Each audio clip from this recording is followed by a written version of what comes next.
उत्तर प्रदेश में corona virus से ठीक होने वाले रोगियों की संख्या में लगातार इजाफा हो रहा है। 24 घंटे में रिकॉर्ड 6,193 नए मरीज बढ़े तो 5,006 मरीज अस्पतालों से डिस्चार्ज हुए हैं।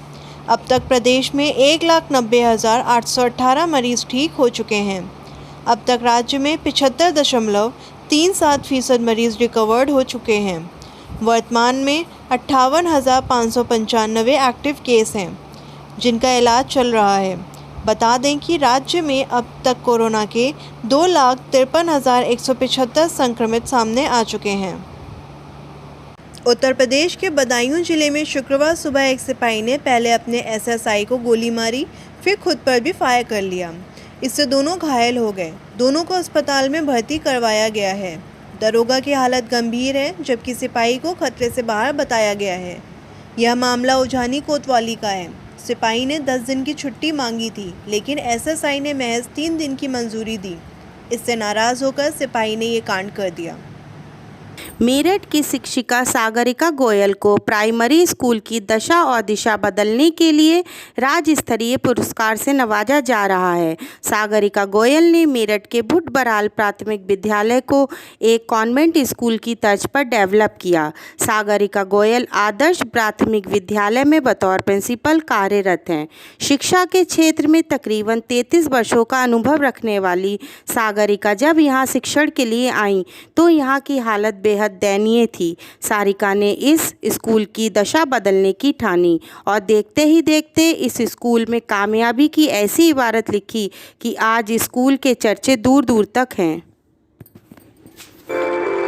एक्टर सुशांत सिंह राजपूत की मौत के मामले में एनसीबी ने पहली बार रिया चक्रवर्ती और सुशांत के हाउस मैनेजर रहे सैमुअल मिरांडा के घर छापेमारी की। दोनों के घर करीब 2.5 घंटे तलाशी ली गई। रिया के घर पर उसके भाई शोविक चक्रवर्ती के ड्रग कैशन मामले में सबूत तलाशे।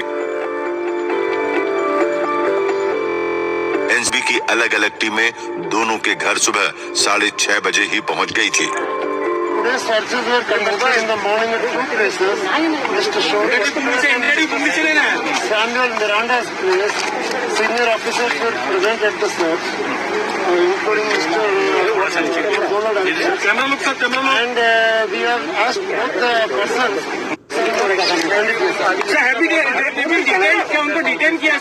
I said very clearly that they have been issued notice under Section 67 of NDPS Act to join the investigation. Sir उनको साथ में लेकर आया गया है, क्या वजह है सर? इसके बारे में थोड़ा सा बताइए। पूछताछ वही है ना, 67 का नोटिस देने के बाद उनसे बातचीत होगी। सर गिरफ्तारी की संभावना इस तरह से जताई क्या? No speculation, please. I have told you what happened. Jammu Kashmir के सुंदरी वन में तैनात बीएसएफ के हवलदार वीरपाल सिंह शहीद हो गए हैं। वो बुधवार रात पेट्रोलिंग करते समय पहाड़ी से गिर गए थे। वीरपाल का पार्थिव शरीर उनके पैतृक गांव भग्गीपुरवा लाया गया तो सभी की आंखें नम हो गईं। शहीद के परिजनों का रो रो कर बुरा हाल है। शहीद के अंतिम दर्शन के लिए जनप्रतिनिधि, अफसर और आमजन पहुंचे।